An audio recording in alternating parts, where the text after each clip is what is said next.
That was dinner party years ago. I made a joke that landed with a thud. Oh, we've all been there. That sinking feeling. Right. And the silence that followed, it wasn't just quiet. It felt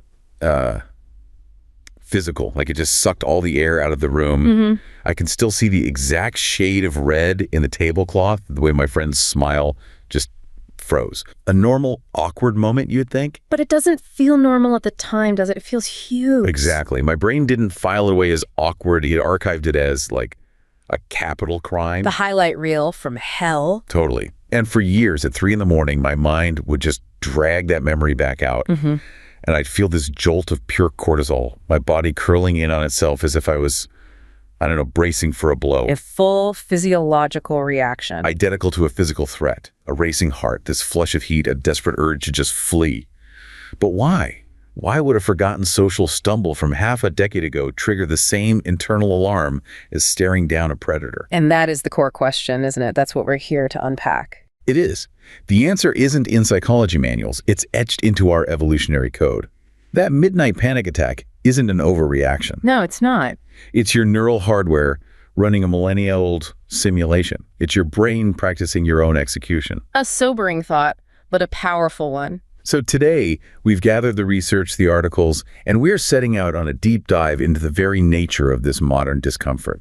We're talking about social anxiety, shame, procrastination, loss aversion, all of it. And our mission today is to reframe these struggles. We want you to stop seeing them as personal failings, as being lazy or weak or overly sensitive, and start seeing them for what they are, the output of hyper-vigilant ancient survival algorithms. This is all the expected outcome of massive evolutionary mismatch. We evolved in one world, the small, intensely dangerous Paleolithic savanna. Well, we're forced to run that ancient operating system in a radically different context. The modern, resource-abundant, digitally amplified age. So the big question, the one we have to resolve, is this.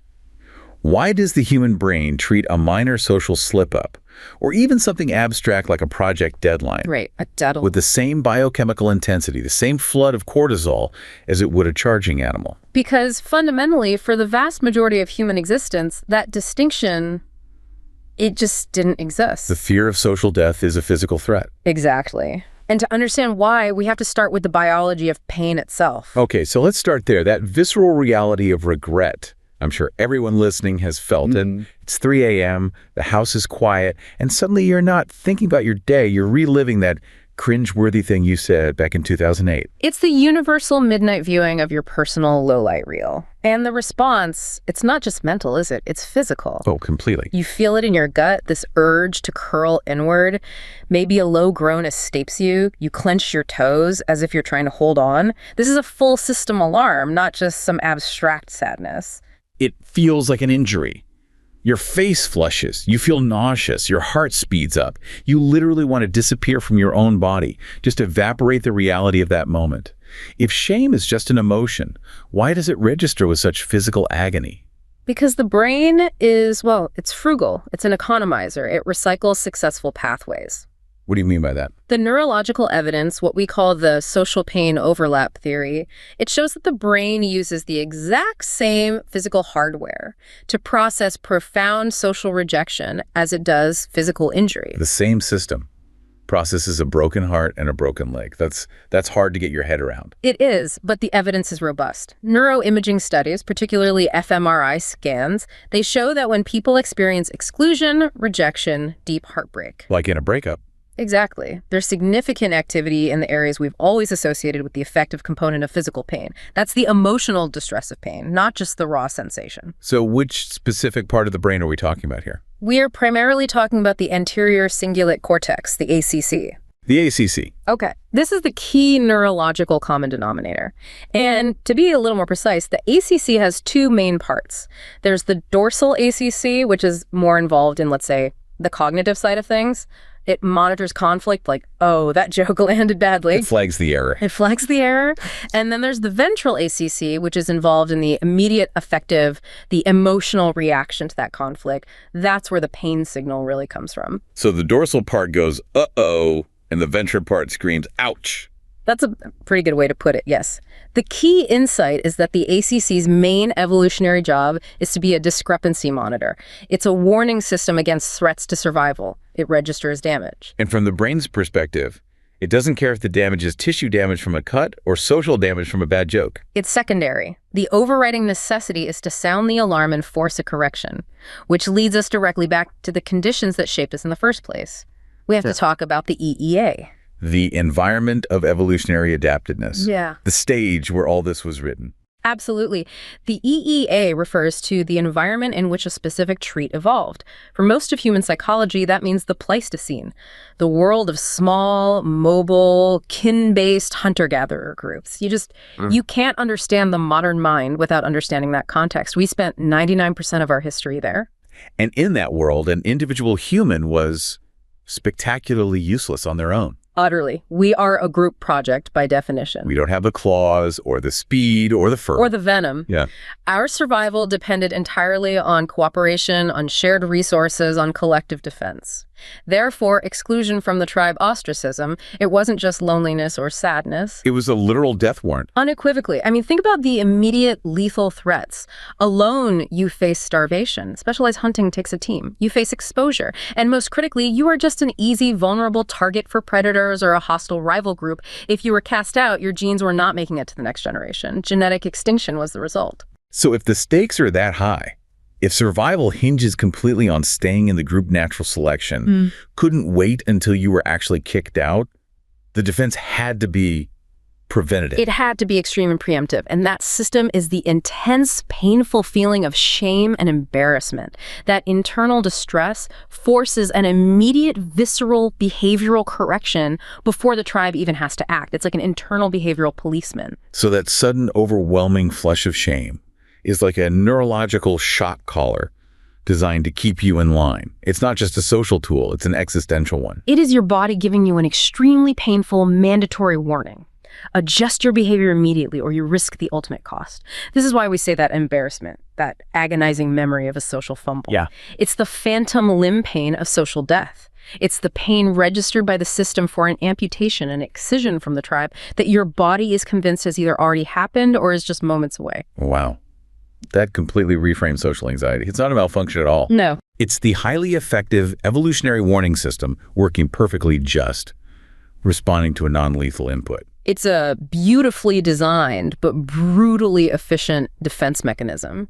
We are wired to avoid even the smallest hint of exclusion because for millions of years, that hint was the beginning of the end. Okay, so if the ACC is the mechanism that generates the pain signal, let's talk about the logic that governs that signal. We've established the ancestral environment was profoundly uncertain. So in that kind of world, the brain isn't optimized for objective accuracy, right? No, absolutely not. Accuracy is a luxury. The brain is designed for one thing: minimizing catastrophic costs. Right. If you're a survival mechanism, you don't care about being right 50% of the time. You care about avoiding death 100% of the time.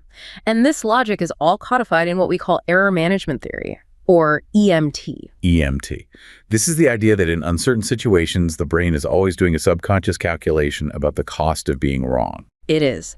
Every uncertain signal, a rustle in the grass, a slight change in a friend's tone, presents 4 possibilities. But we're really only interested in the 2 error types because the cost difference between them is the engine of our paranoia. Okay, let's look at them through that social lens first. Let's. So, type I error, the false positive. This is the error of crying wolf. You believe a threat exists when it actually does not. Socially, this is me assuming my colleague is silently judging my presentation, when really they're just tired. Exactly. Or you think the tribe is subtly preparing to reject you, but they're just distracted. Now, what are the costs here? Well, in the modern world, the costs feel high. You suffer anxiety, you waste mental energy, maybe you avoid that colleague, you're overly cautious. Right, but on a primal evolutionary level, the cost is actually quite low. How so? You expend some calories worrying, you feel bad for a bit, but the outcome is you survive, you live to worry another day. Okay, now compare that to the other one, the existential threat, the type 2 error, the false negative. This is failing to notice a real threat.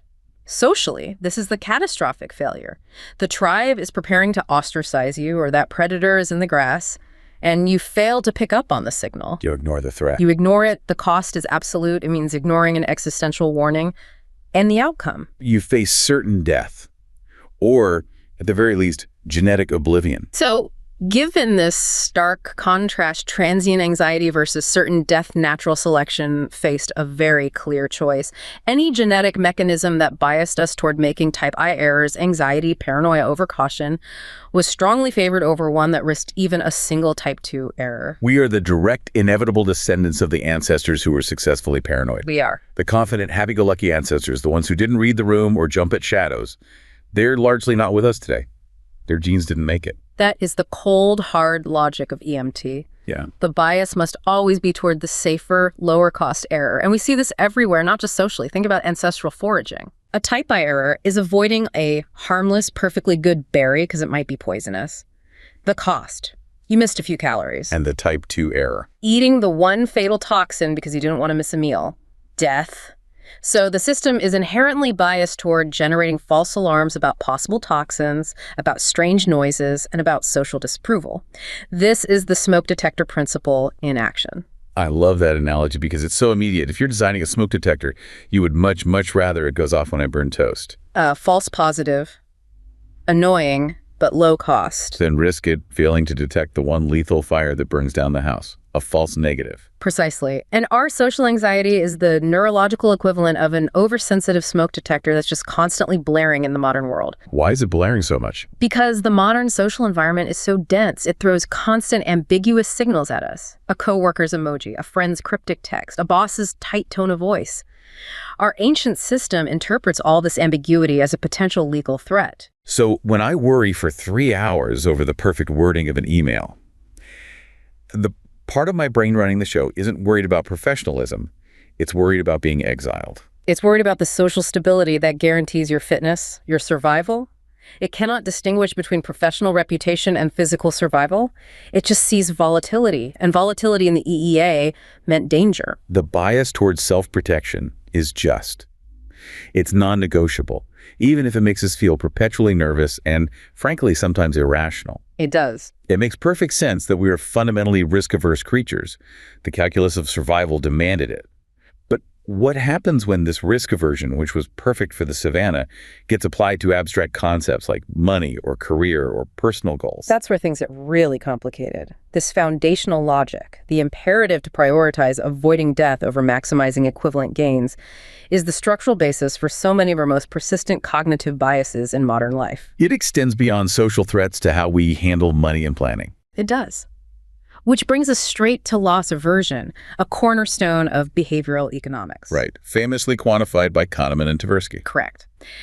The core finding is that the psychological pain of a potential loss is felt significantly more intensely than the pleasure you get from an equivalent gain. The number I always hear is 2.25 times.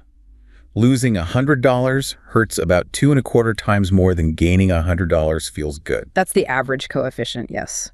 And this isn't arbitrary. It's an optimized feature for survival in an unpredictable, resource-scarce world. Let's look at the ancestral logic. Okay. Imagine the ancestral environment. Resources are volatile. If you lost your immediate food cache or your only tool broke, the cost was immediate and high. It could mean death. An existential threat. Absolutely. But if you suddenly gained an extra equivalent amount of food, what did that mean? It meant you were full for 1 day, maybe 2. Because of what economists call diminishing marginal utility, the survival benefit of that gain just wasn't equivalent to the mortal danger of the loss. So avoiding the loss of a known scarce resource provided a much bigger boost to your chances of survival than gaining an extra temporary resource. Exactly. The system became exquisitely tuned to prioritize stability and defense of the status quo, avoiding loss over aggressive risk-taking, which is pursuing gain. This bias was a lifesaver for generations. But today... Today it becomes maladaptive. Deeply. Let's talk about Kenji, the middle manager in Tokyo. This example is perfect. Kenji is deeply unhappy. His corporate job is stagnant, it's boring, but it reliably pays the bills. The miserable stability. Exactly. He's offered a substantial buyout, a full year's salary, to leave and pursue his dream of opening a small, boutique woodworking studio. The finances check out. The market research is sound. But Kenji turns it down. He stays in the miserable, stable job. Kenji is suffering from this evolutionary hangover. It's heavily influenced by loss aversion and what we call the status quo bias. His ancient brain perceives the loss of that predictable, however miserable, monthly paycheck as a threat to his survival. It sees a massive immediate energy deficit. Meanwhile, the potential gain happiness, creative fulfillment, long-term wealth, that's all coded as a volatile, low-utility resource. Yes. The brain can't really quantify happiness as a fitness metric in the same way it quantifies stability. The ancestral calculation is simple. Stable job equals a statistically low but reliable chance of having descendants. Starting a business equals volatility, and volatility equals threat. So his brain overestimates the risk of failure, the potential loss, by that factor of 2.25, and completely undervalues the potential gain. The result is paralysis. It's tragic, but it's predictable. His brain is prioritizing fitness maximization survival over his own subjective well-being. And that seems to lead us right into another modern self-sabotage that we often just label as a character flaw, procrastination. It does. If loss aversion is about avoiding risk in resources, procrastination is about avoiding risk in energy expenditure. We label people like Kenji as risk-averse and people who procrastinate as lazy. But you're arguing procrastination is actually an adaptive ancestral strategy for energy conservation and immediate threat assessment. That's right. For our ancestors, energy was the ultimate currency. Every calorie counted. And every complex task required a significant caloric outlay.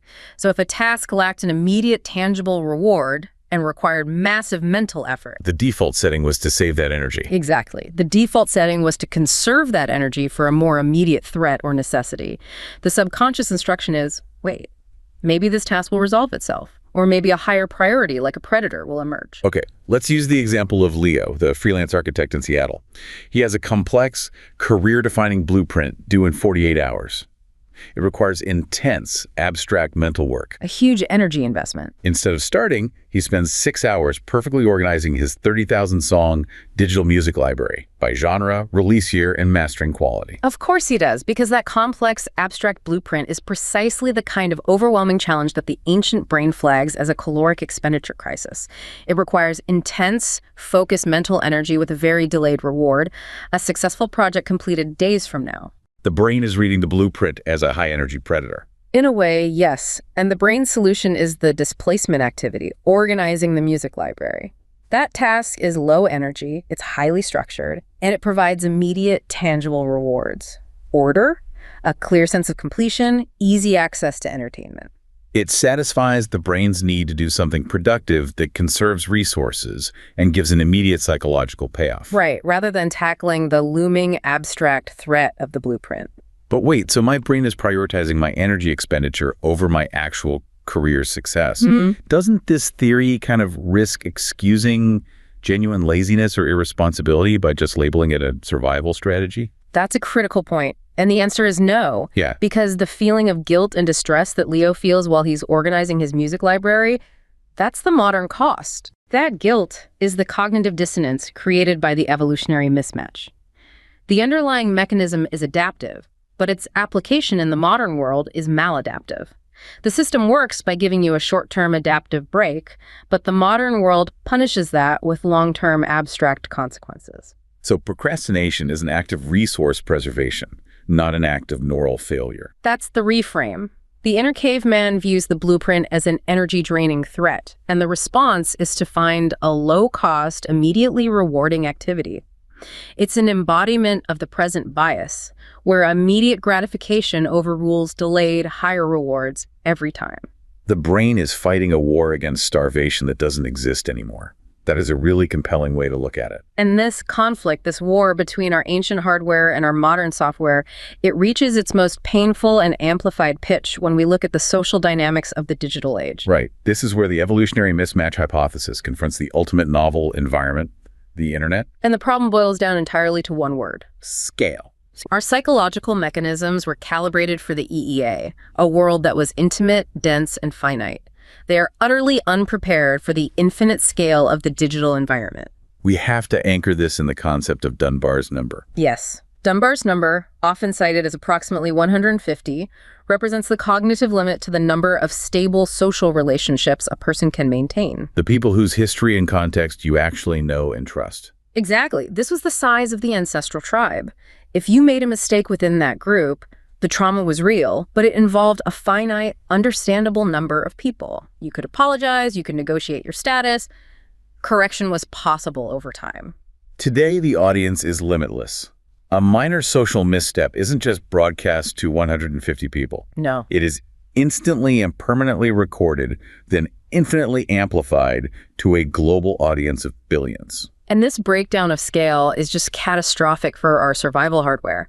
When an individual is subject to online attacks, public shaming, or so-called cancel culture, the ancient part of the brain registers that assault not as a bad day on the internet, but as the entire 150-person tribe, now multiplied by millions, surrounding them with the intent to ostracize.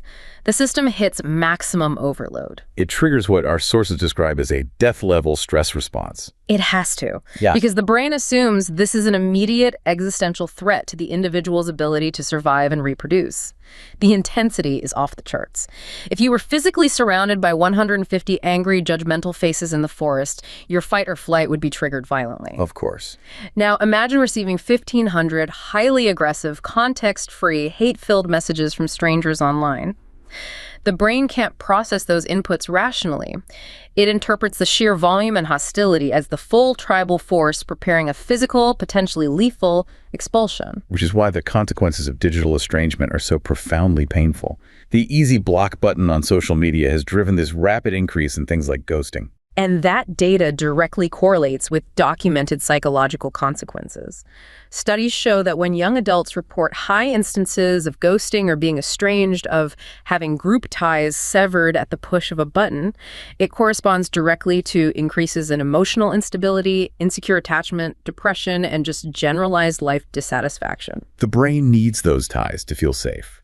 And severing them rapidly and permanently causes profound distress. Let's go back to the personal example of Maya, the illustrator in London. She posted a clumsy, poorly phrased joke online that was interpreted as offensive. Within 3 hours, global strangers were demanding she lose her professional agency representation.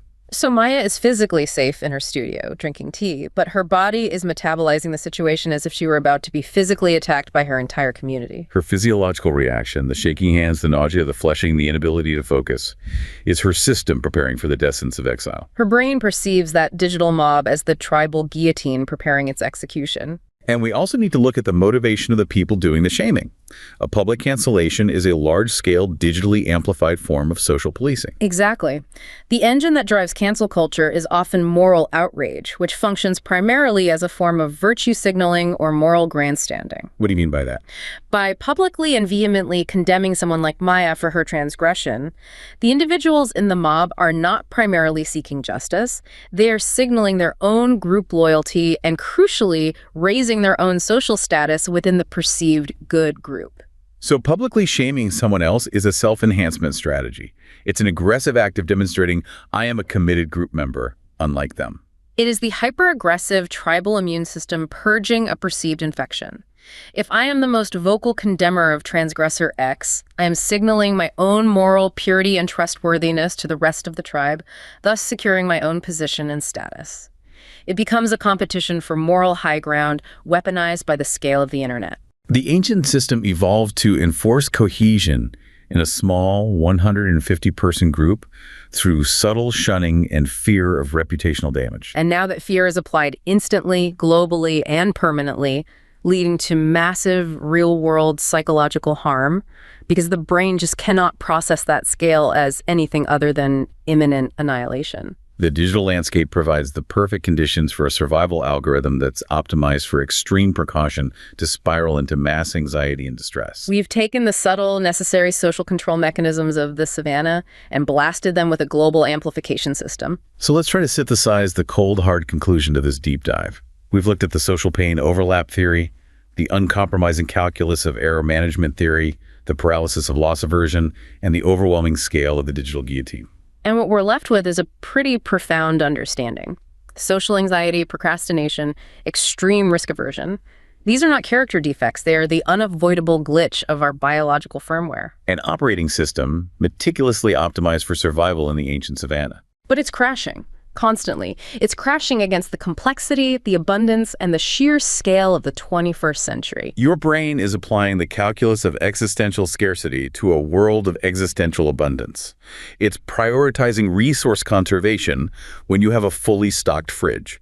And it's preparing for exile when your friend just forgot to text you back. There is no simple off switch for this pain, is there? No, because the genes remain absolutely convinced that we live in a tribe of 150 people where a single mistake or a moment of caloric weakness could mean being left to the mercy of predators. The only true solace available to you is the cold, intellectual understanding of this profound mismatch. Recognizing the ghost of the tribal guillotine and the sting of a forgotten comment. Understanding that your procrastination is your inner self trying to save you calories.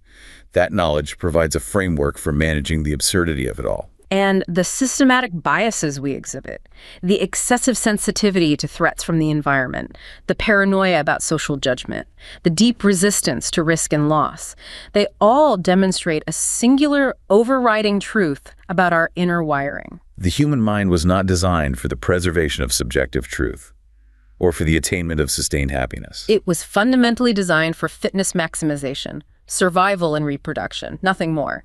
And that is why we are the undeniable heirs of the paranoid optimist. Excessively fearful and cautious of threats we cannot control. But I'm realistically optimistic about outcomes we believe we can control. And that deeply rooted fear, that paranoia, is simply the price we pay for our survival.